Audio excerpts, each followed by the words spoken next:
Being stylish shouldn't break the bank. At NJ Watches, we offer elegant men's watches without elegant prices. Order from our unique brand to receive up to 50% off and free UK delivery. Visit www.njwatches.co.uk.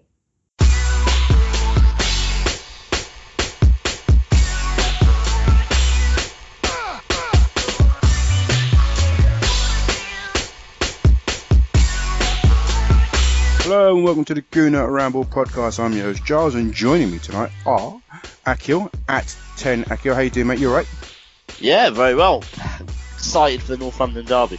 Indeed. We've also got Dave at Gooner Dave 66. Evening, sir.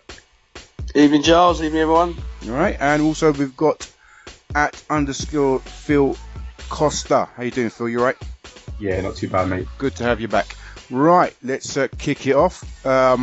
First things first, we've had the international break, and quite a few of our players have had quite good performances. We've had Giroud scoring the other night. We've had Xhaka, who had a really good game in the first leg of the playoff.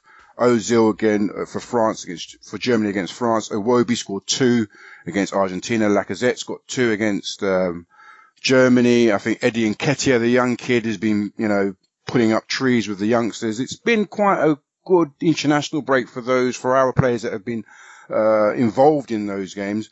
And it seems to be, from what I can tell on social media, the common response is, how comes they can play like that for their national sides, but seem so inhibited or off colour, or not play like that for a club side? So I'm going to start with you, Akhil.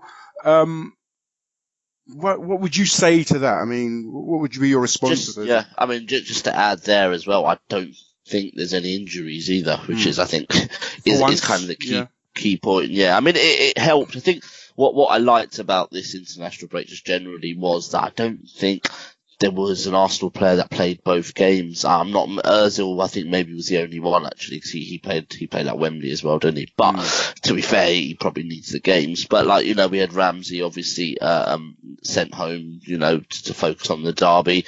Koscielny, Giroud didn't play against Germany, so there was good positives there. I thought that's pretty good. Obviously Sanchez with Chile and stuff like that. Even I think he did make a trip back to Chile, but still, yeah, I thought that was good. What was your original question? Sorry. What did you make of the, what did you make of the people that say, how can they perform like that for the national sides and not like that? Yeah, I don't know. Maybe, I mean, there's a couple of things, isn't it? If I'm going to be that sort of positive person, I would probably say it's potentially the level of competition. A lot of those players are their star men in their national team. I'm talking Xhaka there. I'm talking Ramsey even, especially with Bale out. That kind of the team's kind of around them. It's built around them, and everything goes through them, and they're given that responsibility. So that's probably one of the reasons. Potentially who they're playing as well. It's our last game was Manchester City, where you've had pretty much 11 internationals, top internationals playing for their top countries. So it's maybe the level of competition as well. But then, on the other side, you would say potentially are they better coached? Potentially, is there more of a game plan? Potentially, I don't know. Strategically and tactically, are they just better organised? To be honest, I don't know the answer. But I mean, what is key is to bring that form sort of into our next game and then into the rest of the season, but into the next game, which is obviously the North London derby. I mean, you've got Alexander Lacazette, who scored 2, you've got Alex Iwobi, who scored 2, and you've got Mesut Ozil, who grew into that game against France. I mean, I focused on that game more purely because there wasn't many Arsenal players in the England team, but I did kind of switch between the two. And as the game went on, Ozil was a lot deeper, and he wanted that ball when they were chasing the equaliser, and then he produced a really good sort of pre-assist for the goal. So I'm hoping that, in answer to your question, I don't know, but I'm hoping that form will come and we'll see it on Saturday at 12:30 at the Emirates Stadium. Phil, over to you. I mean, you've heard what Akhil's had to say. Would you agree with it? Is there anything you would like to add to that? Or do you see things slightly different? No, I think he covered it up well there. I think, look, especially the friendlies, I don't think you can read too much into them, but obviously it's nice to see, It's nice to see Lacazette grab 2, especially the second one was a really smart finish. It's nice to see Ozil sort of grow into the game again after a few poor weeks. Iwobi as well, people are very split on him. I'm personally a big fan, and it was quite interesting to see him in a slightly more attacking role. He was playing in a front 2 with Iheanacho, and that was quite interesting to see because he managed to grab a brace as well. So hopefully he can kick on from that. Lacazette can kick on from that, and everyone's back healthy and we're ready to go on Saturday. Dave, Phil's just mentioned that Iwobi played slightly further up. He was relieved of his defensive responsibilities, and he seemed to, as the game grew, he grew into the role, and obviously got this brace. The second goal being an absolutely brilliant goal. You've seen Lacazette once again show that against top opposition, he's a man for the job. Ozil played in a slightly different role with the Germans. Once again, he showed his class, his vision. Is there anything we can take away from those performances that we can add to the Arsenal team, especially with Tottenham kind of? I mean, look, you've got Eriksen who scored a hat trick for the Danish in a different role to what he's playing. He looked to be playing more central for the national team than what he does for the Tottenham team. But I mean, looking at our players, is there anything we can take away from those internationals and sort of incorporate back here at home where we can get the most out of them? Well, I think Akhil touched on it, but probably didn't go into it in the detail I would choose to. I think the answer to the question, and you sort of doubled up there, but the answer to the initial question, why are the players playing better for their country than they favour Arsenal, I think it's probably because they've been playing in a position that suits their strengths and with the support around them they need. Xhaka being the most obvious example, playing in a 3 rather than playing in a 2. When you see Xhaka with the legs around him, it makes it a completely different proposition. And in the same way, you see Ramsey not having the defensive duties certainly when Bale's there. He doesn't have the defensive duties. Him and Bale aren't given that. And he has a more advanced role and he has a more free role, so he can play to his strengths and his forward runs, his getting in the box, the timing of those runs, which are his strengths, and he doesn't have to play to his weaknesses. Where at Arsenal, obviously, we're always asking him to play to both strengths and weaknesses. And exactly the same with Xhaka, we're asking him to play as a defensive midfield player in a 2 when he patently that is not his job. He's not suited to that job, and he's on his own particularly with a partner who's going to be up and down the pitch and not there all the time. So I think that's why you see the players playing perhaps more strongly for their clubs and for their countries, and therefore, yes, obviously there's something we can take from that. And in the same way that Southgate's saying he only wants to play players for the country in where the positions they're playing for their clubs, let's just reverse that and let's take a look at these players and how good they are when they're playing for their countries. Look at the position they're playing, look at their strengths, look at how their countries are deploying them successfully, and maybe Wenger should be saying let's take something from that and bring it back to Arsenal. So yes, absolutely is the answer to your question. I totally think that is the case. And in those cases, perhaps it is a case of playing Iwobi more advanced and taking away the defensive responsibilities. And perhaps it is a case of getting Ozil more involved. Who knows? But there are certainly things to be taken. And I definitely think Xhaka should be playing with more support. So, yeah, absolutely.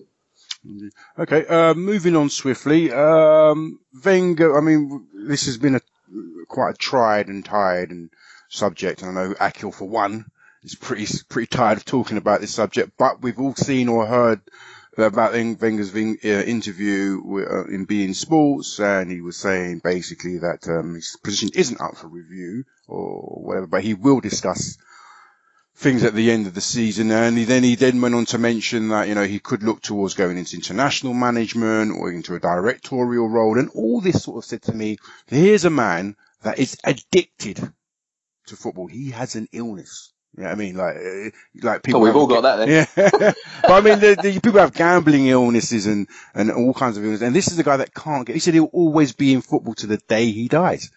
I mean, you look at some of his contemporaries, and they've all sort of found something outside of football. Here is Wenger saying that even when he hangs up his long zip up coat, he'll still be involved in it in some way, shape, or form.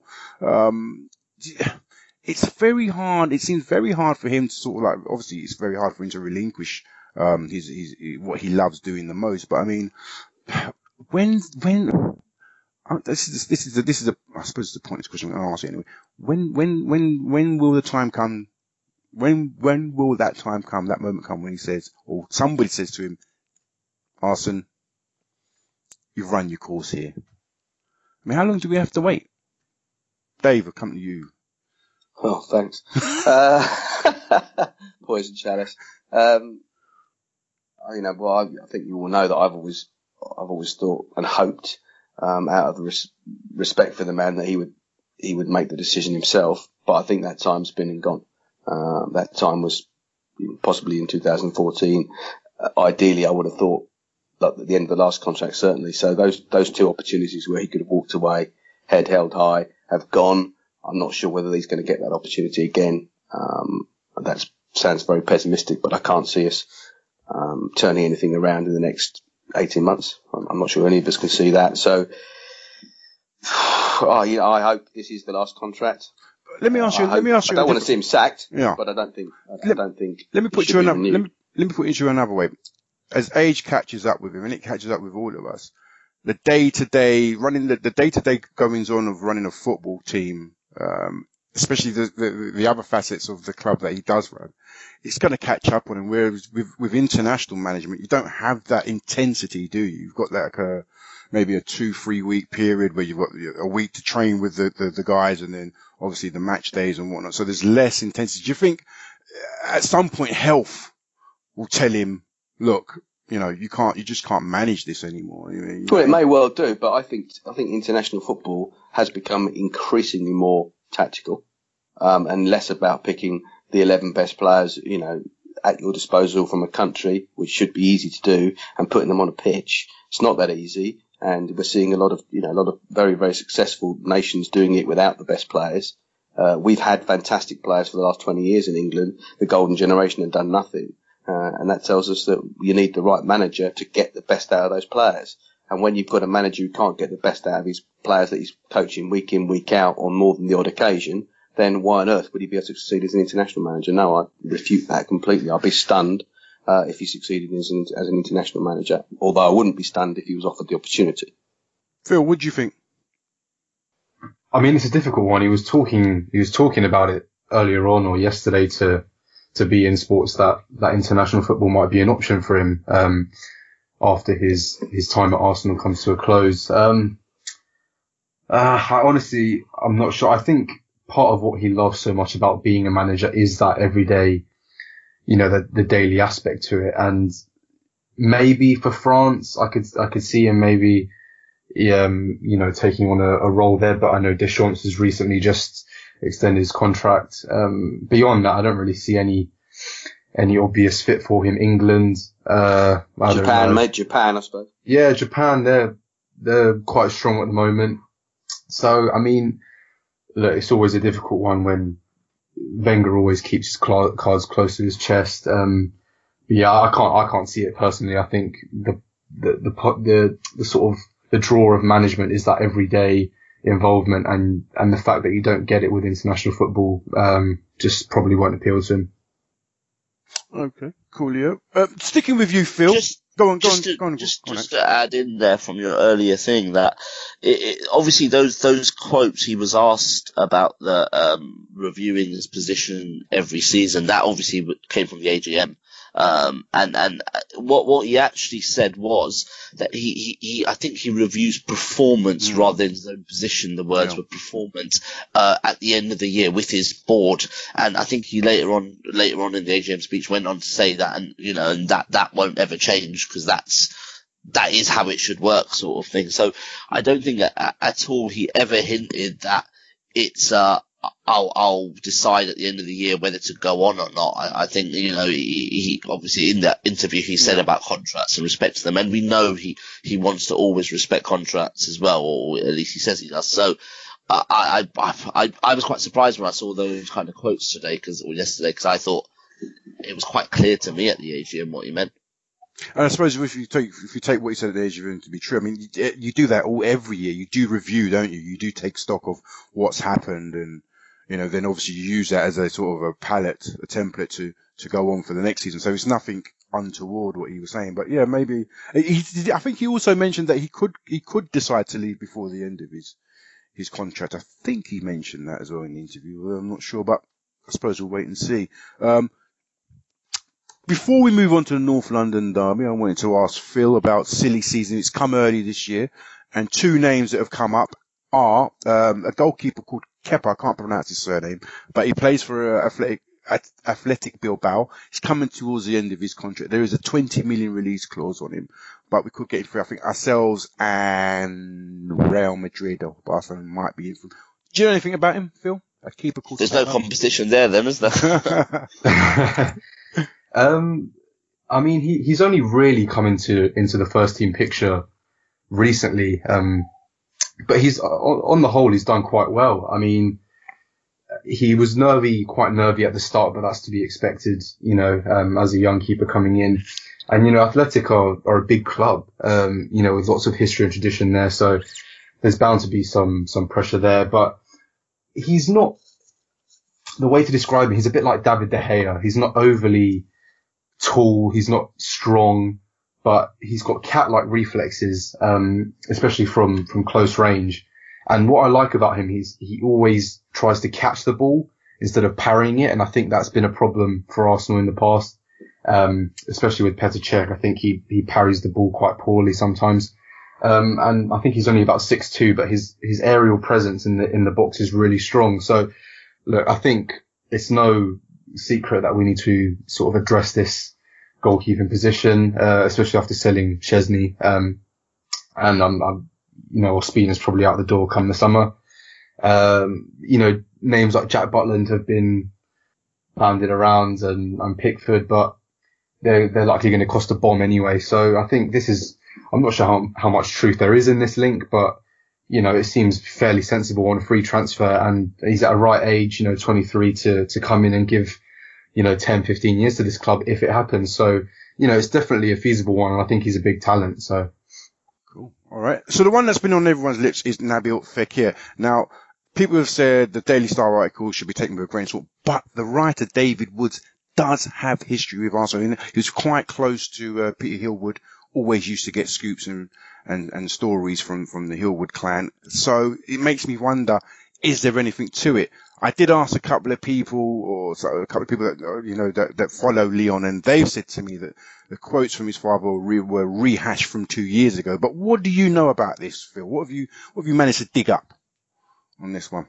I mean, in terms of the link itself, there's always been a history there of Arsenal being interested in Fekir. I think a couple of seasons back we watched him about 20 or 25 times. So, there's obvious interest there. And I think we must have come across him when we were watching Lacazette anyway. So, what's interesting to note is that I think it was the 2014-15 season when he first broke onto the scene. He used to play in a 4-3-1-2, alongside Lacazette up front. So, and that was probably his best season yet at Lyon, not taking into account what he's doing at the moment, which is fantastic. So, look, I think especially with the Ozil and Alexis situations looking sort of pretty dismal at the moment, I think a player like that would slot in perfectly in this system should we look to pursue it. And I think, he's really added conviction to his game. One gripe I have with Ozil is that he can float around sometimes, and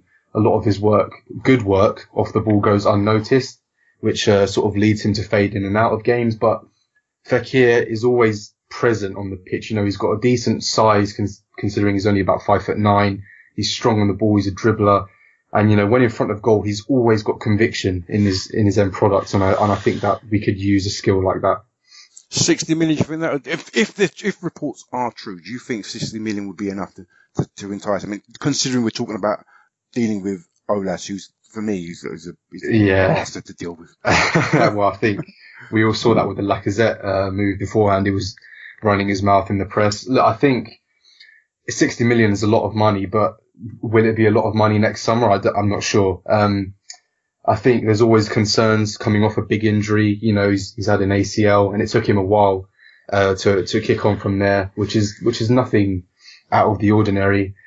So I guess we just have to wait and see how well he carries on this season. But at the moment, he's on fire, and he's taken on the captaincy well, and he's really standing up for Lyon. And it's his boyhood club, so we'll have to see. I think he's just focused on getting into the squad for the Euros, and then we'll have to see from there. Sorry, the World Cup. So and then we just have to take it from there.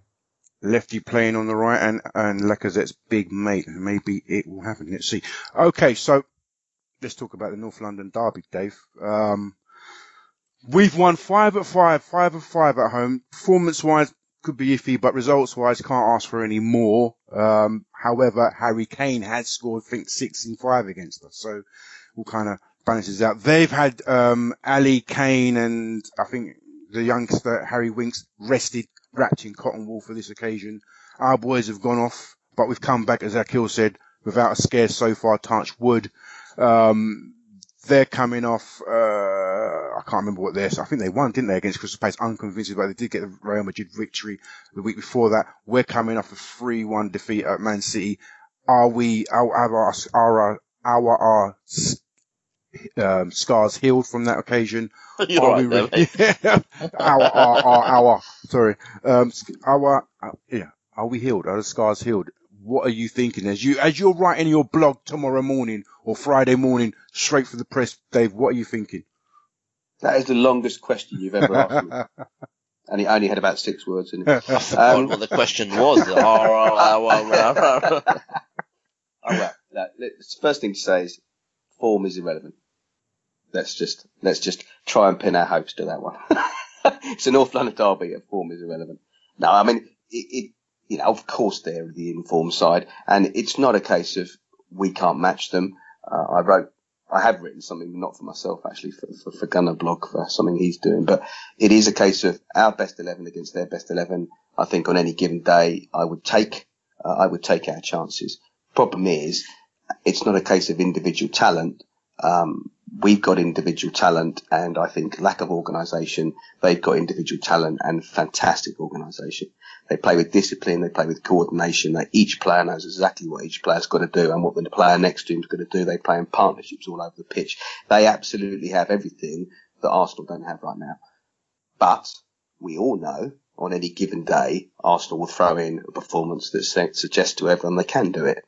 We saw it at Wembley. We saw it again in the Charity Shield. We saw it at Chelsea. We can see it. We will see it on numerous occasions this season, but we don't see it every week. With Tottenham at the moment, sadly and depressingly, you know exactly what you're going to get. They're very hard to beat. They're very solid defensively, and they've got attacking talent, and they've got partnerships that work all over the pitch. So, for the first time, I'd say for 25 years, I've looked forward to this fixture. I always look forward to the fixture. This time, normally with reasonable confidence, nervous energy. This time, I'm just genuinely nervous. I don't make us favourites. The bookies don't get it wrong very often. I can't remember the last time we wouldn't have been favourites at home against Tottenham. But this is probably the first time in 25, 26 years where the bookies, the press and the media will not make us favourites at home. I find that a very depressing fact, but in fact, it is a reality. We have to face it. Sorry to depress you all. Axe, the odds are stacked against us. I mean, what did you say to that? Yeah, well, it's the last 2 seasons have been 1-1 draws.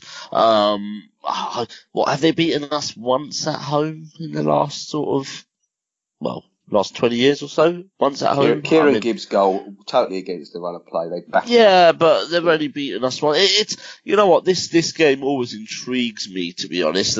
I mean, and when I say that, I mean the one at the Emirates or even Highbury before that, because we always look at ourselves as having a mental block against big teams and just struggling a little bit against them and losing our kind of bottle. But I mean, if you're going to talk about bottle, then Spurs, I mean, it's all good and well beating Real Madrid in the group stages, but it's how far do you go? And I know Arsenal haven't gone much further, but, in the FA Cups and things like that, Arsenal have. So I don't know, form does go out the window, and I think in a way having an international break means even more that form's gone out the window. The Man City game seems like it was ages ago now, and I think to players it'll seem like it was a while ago. And I think in a way it's a game you can just write off. You can actually say that, well, Man City is so good at the moment right now. We were away from home. There was an offside goal. There's potentially a penalty. And that would be my team talk, saying that you boys aren't as bad as everyone makes out to think, or even how you think, because you are a lot better than that. So again, form goes out the window. I don't know what will happen, but I just, what you want is that 100% commitment.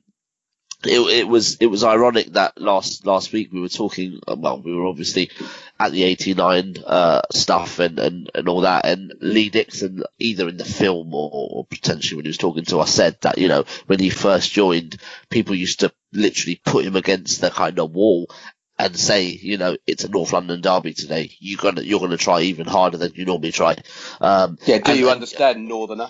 Yeah, exactly. Do you understand Northerner? And you just kind of think, you hope that the players will be up for it. The atmosphere. I know it's an early kickoff, but just that first tackle, that first pass, that first chance, even the first goal.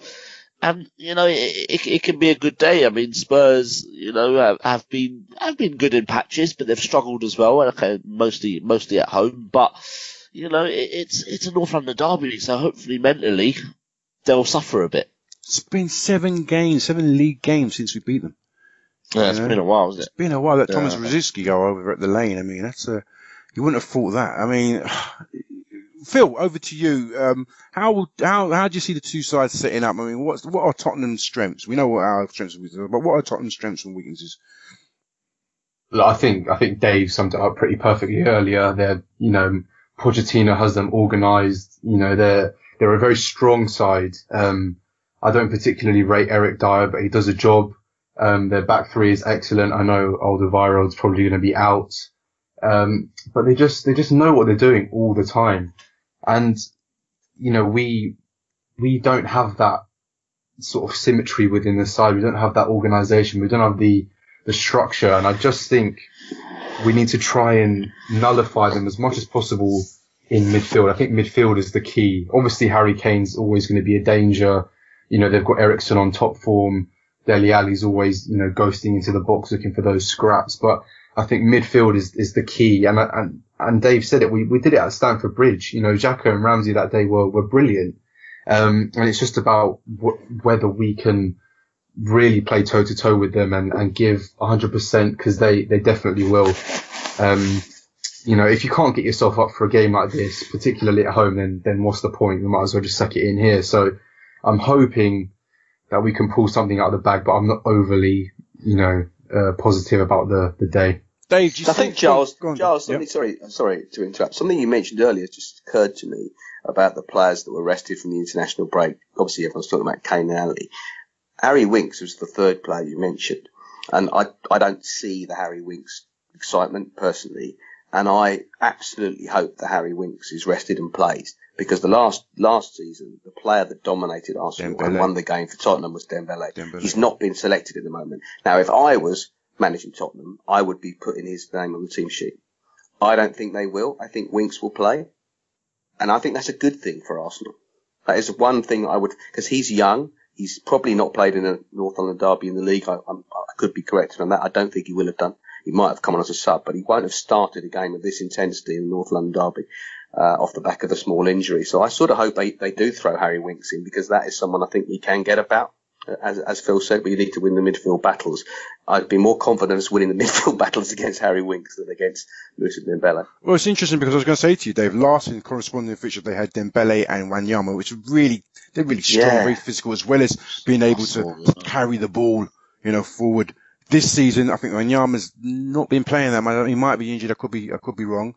Dembele's not quite injury free at the moment, so they've been using Dyer and Winks and a third man. It might have been Eriksen, and Son again is another player that we're going to have to watch out for. He's really stepped up to the plate. So you're talking about the midfield battle. It's going to be a different kind of. I think it might well if Wanyama and Dembele aren't available or don't start. It's something that we should really be looking to take advantage of. I mean, our midfield is a technical battle more than a physical thing. Yeah. Well, particularly with Alderweireld, if they choose to drop Eric Dyer back into defence.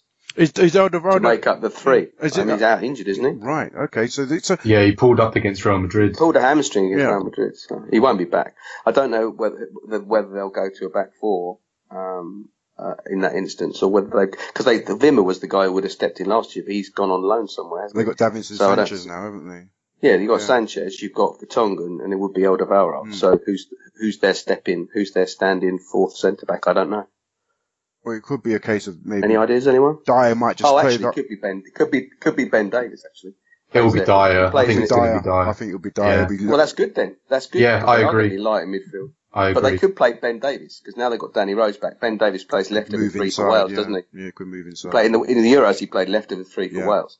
Yeah. That's another option. I mean, the thing is, people have, look, our engine room hasn't been functioning properly all season, really. So it's been quite hot and cold. But the one thing in our favour is it is settled, that engine room.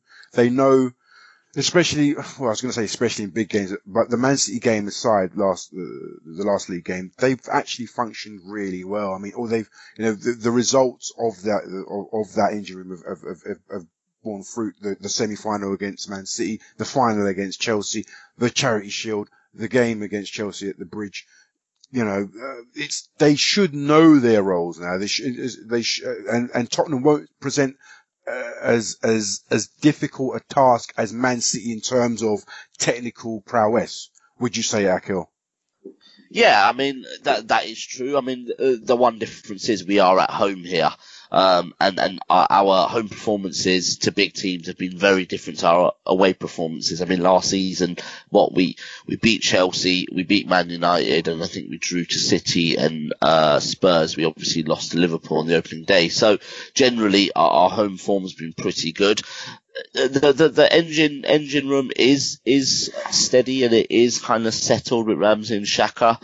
Obviously we look at that Chelsea game as the game where I think we saw something in them, but then again it comes down to potentially who plays in front of them as well. I mean, in that Chelsea game, it was the sort of Welbeck and Iwobi tucking in that made such a big difference. So when you're at home, you have to find that balance between going forward and being kind of solid sort of defensively as well. So it will be interesting to see, because Sanchez obviously hasn't played in 10 days, so is fit.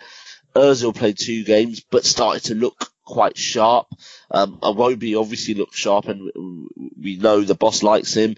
Welbeck was due back after the international break, so potentially is the least likely to start. And then you've got Jack Wilshere as well. The talk of the town is on Jack Wilshere, and we all heard what Ryan Giggs said after the England game yesterday or the day before about sort of, England need Wilshere, so now it's kind of, will he get into that Arsenal side? So,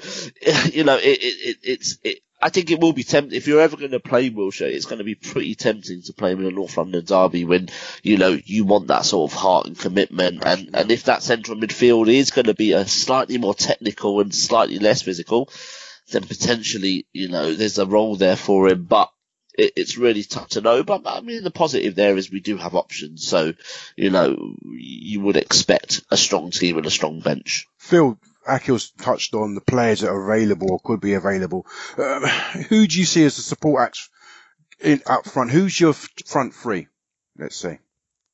I think you'll be very tempted to bring Welbeck in. I think you'll be tempted to play Iwobi as well. But I think at home, he has to go with the 3 that started against Everton, which is Lacazette, Alexis and Ozil, injuries permitting, obviously, but I think they're the 3 that are capable of doing the most damage.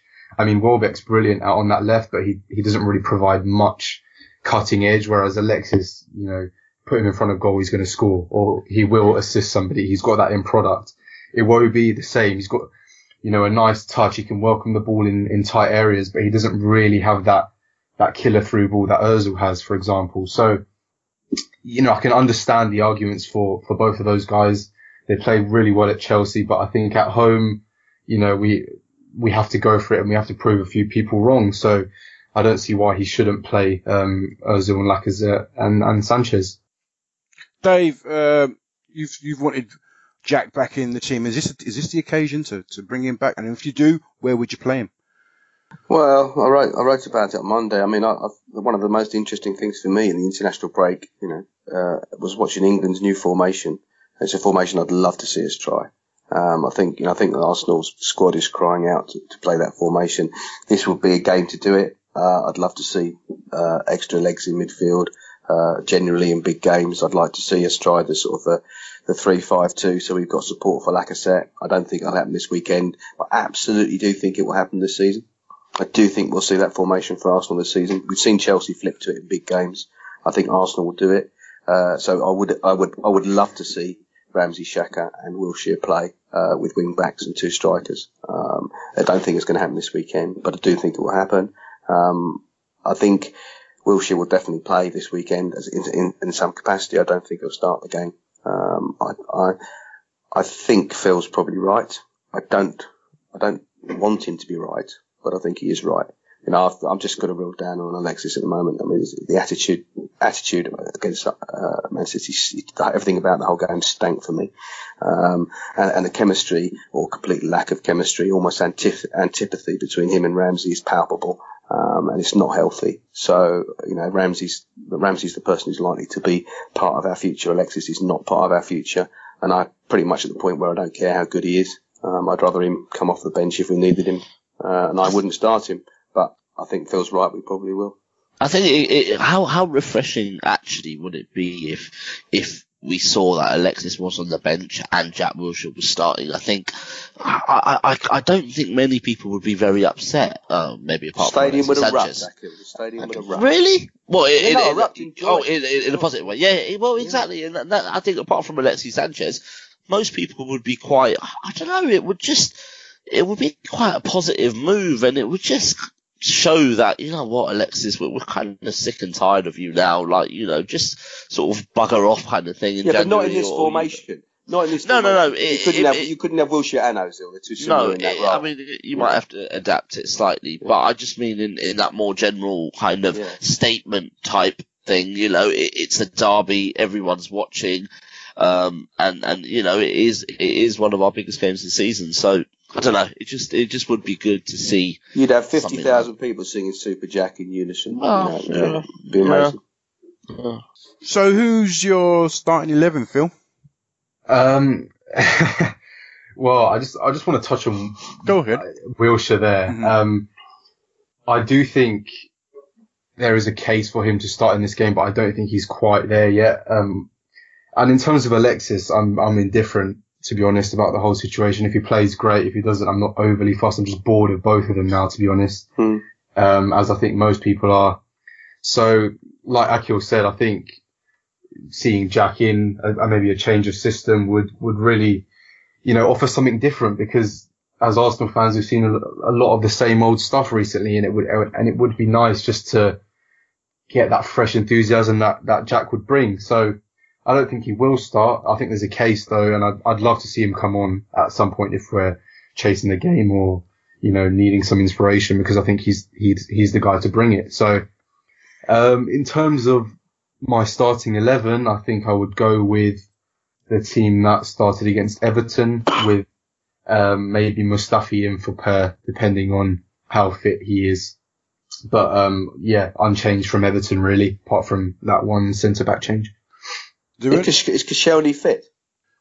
Yeah, I think so. He was on the bench. This week. Yeah, they're just managing his Achilles problem. Yeah. So do you guys agree with Phil? Would you go with the Everton team, or would you change it slightly? No, I wouldn't. As I said, I wouldn't play Alexis. Yeah. But I mean, I also agree with Phil that if Mustafi's fit, he should play. So the same Bellerin, Monreal, Cech, and then Mustafi coming in for Per. And then sort of Ramsey, Xhaka, but I would go with Welbeck on the left, Ozil, and behind Lacazette. That would be my team. And I absolutely think there's a very good chance that will be the team, because despite you said Welbeck hasn't played, he hadn't played last time. As soon as he was fit, he had a week's training and Wenger played him. So. Yeah, I think on paper that sort of Everton team probably is the strongest. Obviously you can bring Mustafi back in, but on paper, that's certainly the strongest. But it's so difficult, because we know there's been issues behind the scenes with Sanchez. We know that Ozil isn't as committed because he hasn't signed a contract, and you just think, it's tough to know, because the North London derby is so different to every other game. It is a big opponent, but it's a different sort of a game. The atmosphere is different. The kind of, Spurs will be fired up, and it's just that you need that commitment in that team. You can be the best technical player in the world, but if you're not committed in that sort of a game, then you might tend to struggle. And that's what just makes me think about those big two that, if they're going into a 50-50, are they going to be thinking about, well, would I pass a medical in January if I'm injured? Or would they be thinking about, this is Spurs. This means a lot to this football club. We pay my wages. I want to win.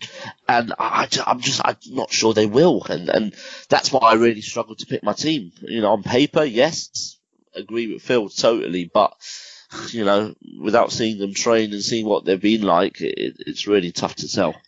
The atmosphere will probably be the most febrile it's been for a long time, since the last North London derby, I would imagine. How much do you think the crowd participation interaction will feed into this game, into the outcome or the temperature of this game, Axe?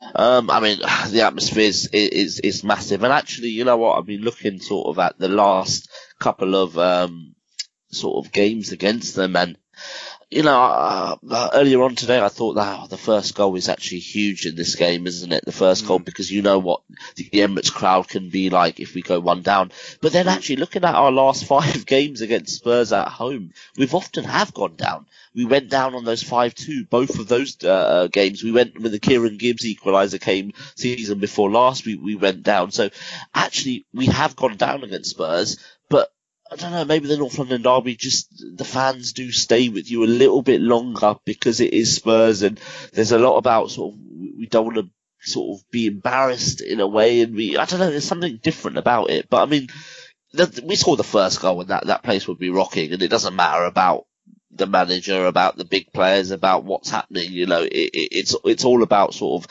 that game is a one-off. I don't think we think about kind of what it means for the league or what it means for the future. I think we just think about it as that one game. And I think Arsenal fans, and it's a Saturday, it's an early kick-off, a win, and obviously it could be a great afternoon for most Arsenal fans. So, like every other North London derby, I think the atmosphere will be good. But I do hope we start well, and then we can kind of use that as a bit of a springboard. Phil, if we take a longer view, if we actually take a step back, I mean, Akhil said, this game is like a one-off. It's a local bragging rights, and no one will care about the future. But if we take a step back and look at the future, we've got Burnley. Apart from the UEFA Cup game, we've got Burnley coming up, and then we've got Huddersfield, and then we've got a game against Man United. Win, lose, or draw, and the way it happens could really have an effect on the next 4 or 5 games, couldn't it? I mean, win and we're on the up. We're cock-a-hoop. We're going into the Cologne, or not just right off Cologne because that would distract the second team, but Burnley next Sunday. Don't write off Cologne. I'm flying out to Cologne on Thank Wednesday. Goodness for that. Don't write off Cologne. Jeez. Well, do you know what I mean, Phil? The outcome of this game could have an effect. I mean, it could, 2 defeats, to top opposition, it affects the mentality, the mood, the psychology. A victory against your local rivals going on to Burnley, it's going to be a tough opponent away next weekend. I mean, it will have an effect, right? No, I agree with that completely. I wrote a piece earlier actually about how, that exact point, I know it's a derby and form goes out the window, but, like you said, in the grand scheme of things, this could be a really influential result, a win, and we can sort of scrap the last few months of the season, let's just leave that behind and push on from here. Or a defeat, a draw, an underwhelming performance can just increase the sense of apathy around the fan base, which has been lingering for 18 months, to be honest. It sounds terrible, but, Arsenal, when they lose, it used to ruin my whole weekend, and now it's just like, well, shrug of the shoulders and on to next week. So, and I don't want that to happen. I want Arsenal to ruin my weekends again if we lose, because, we didn't used to lose every weekend. So, you're spot on there. And I think regardless of what's happened, I think we need to go into this game with a positive mindset. I know everyone's disappointed about how things have gone so far. But, apart from City, everyone beneath them is sort of in a close-knit pack still. And I think there's time to recover and time to push on, regardless of what's happening with the manager, what's happening with Ozil, what's happening with Sanchez, you know, and this is the perfect place to start. So I agree completely with what you said. Dave, we've got four. I think that's a great way of describing it, by the way. That sort of, you want to be upset when Arsenal lose because that means it kind of means something. And at the moment, it feels spot on. Whereas we're not, you know, I'm, you know, think just that. Sorry to interrupt there. It's just made me reflect a little bit, and I'm just thinking now. Actually, yeah, you're right. Saturday, all I'm thinking about is just one positive result and have a good rest of the afternoon and Saturday night. You know, I'm not even thinking about sort of looking ahead. But I have noticed we'll be 7 points behind if we lose. But, you know, generally we haven't really got that long-term strategic view at the moment. No. Dave, we're 2 games into a 6-game period in November. November is notoriously our worst month for picking up points. We've yet to pick up points or any wins. Sorry, we've yet to pick up a win in November. We've got Tottenham, then we've got Cologne in the UEFA Cup, we've got Burnley, and we finish off the month at home against Huddersfield. We need to start picking up points, and Saturday is no better place to start, right? Yeah, no, I agree. It feels spot on. Positive momentum is everything, but it's not just positive momentum for us; it's negative momentum for them as well, which is obviously the double whammy, because it means an awful lot, I would imagine, to them right now, because they feel they're in the ascendancy, the media feel they're in the ascendancy, the fans feel they're in the ascendancy.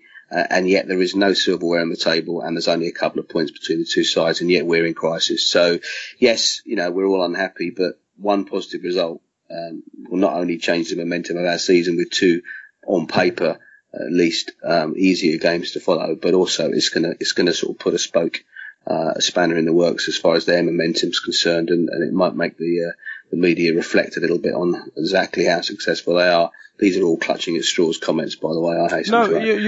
You're right. You're right, though, Dave. Because even though Jacques, I think Peter Cech was interviewed on Arsenal Media TV, and they asked him about the momentum shift, the swing, and he said, not really. You know, it could all change on the result of one game. You know, at the moment they're the golden boys, they're the darlings of the media at the moment. But we can put that doubt back into their minds if and I'll say when we beat them on Saturday.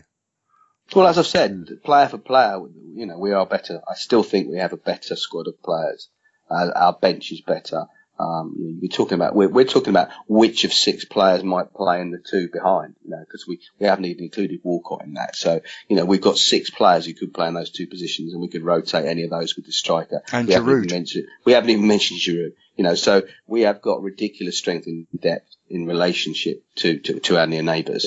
Their first 11 is playing very well, they're coached very well, but there are weaknesses. The fact that they've not got the big players in midfield. I think Harry Winks we can get at. I also think it's going to be very interesting that they play it right on the right, because I think Serge Aurier could be got at, you know, very easily. And we talked about the high intensity in the fans and the atmosphere. You know, a very, very raucous atmosphere. We get the early goal, and that's why I'd rather see someone like Welbeck, who is going to attack and try and run at a fullback, rather than Alexis who's just going to cut inside every single time he gets the ball. So there are various things, but yeah, it's huge. You know, it's huge, and the momentum shift could be significant. Let's hope so. Right, let's round it off. We've got the bookie. We've got our little season bet thing going on. So I'm going to get your predictions. So and then Akhil can run off to bookie and put that down on the odds. So Akhil, what's your prediction for Saturday's game?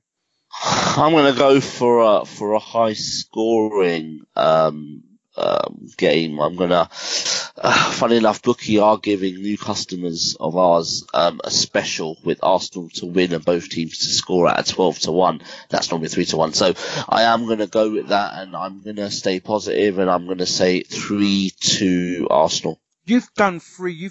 That number 3's come up in nearly every one of your predictions. I'm sure you're going to get one right. Did you? You didn't I've got to be right one day. Yeah, exactly. Dave, you? I'll give you 2, heart and head. Heart 2-1 to Arsenal, head 2-1 to Spurs. Phil. It's going to be 2-1. I think 2-1 as well. I'm going 2-1 the Arsenal. Cool. All right, I'm going to go 1-0. Sorry. Go on.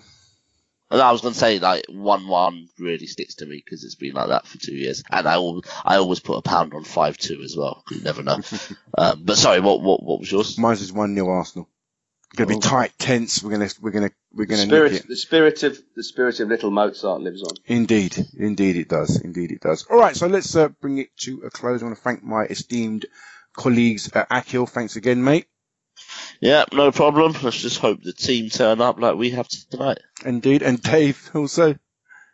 Yeah, cheers, guys. Thanks for having me. And also, Phil, thanks for coming along again, Phil.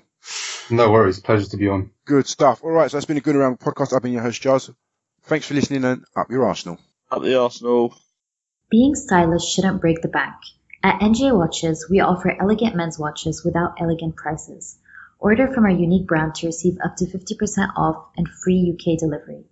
Visit www.njwatches.co.uk.